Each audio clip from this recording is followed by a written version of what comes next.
L'état de catastrophe naturelle bientôt établi après les intempéries en Bretagne. Najat Vallaud-Belkacem, la porte-parole du gouvernement, l'a annoncé après le Conseil des ministres. À Quimperlé, le niveau de la Leïta est en baisse, mais la vigilance reste de mise. De nouvelles précipitations sont annoncées pour le week-end. Être là, tout simplement. Les fans de Michael Schumacher ont tenu à offrir leur présence et leur soutien à leur idole pour son 45e anniversaire. Venus pour beaucoup d'Italie, ils ont déployé leur banderole devant l'hôpital de Grenoble où le pilote est toujours plongé dans le coma après son accident de ski. Bon anniversaire Michael, et reviens-nous vite, tu es le plus fort.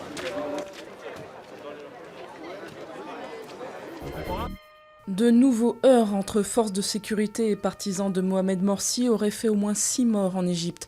Des affrontements ont éclaté en marge de manifestations à l'appel de la coalition islamiste, coalition chapeautée par les frères musulmans qui réclament le retour au pouvoir du président destitué par l'armée.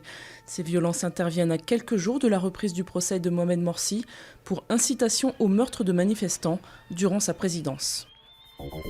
2013, une année un peu sombre pour les salles obscures. La fréquentation des salles de cinéma a baissé de 5,3%. C'est la première fois depuis 2009 que la barre des 200 millions d'entrées n'est pas franchie. Une raison principale à ce repli, l'absence de films à très gros succès, qu'ils soient français ou étrangers. Branle-bas de combat chez les pâtissiers. L'épiphanie approche, alors les fourneaux cuisent à plein régime pour préparer la traditionnelle galette des rois. Fourrée aux pommes, au chocolat ou à la frangipane, peu importe. L'essentiel est de trouver la fève, mais surtout de se régaler. Une bonne galette, au bon beurre.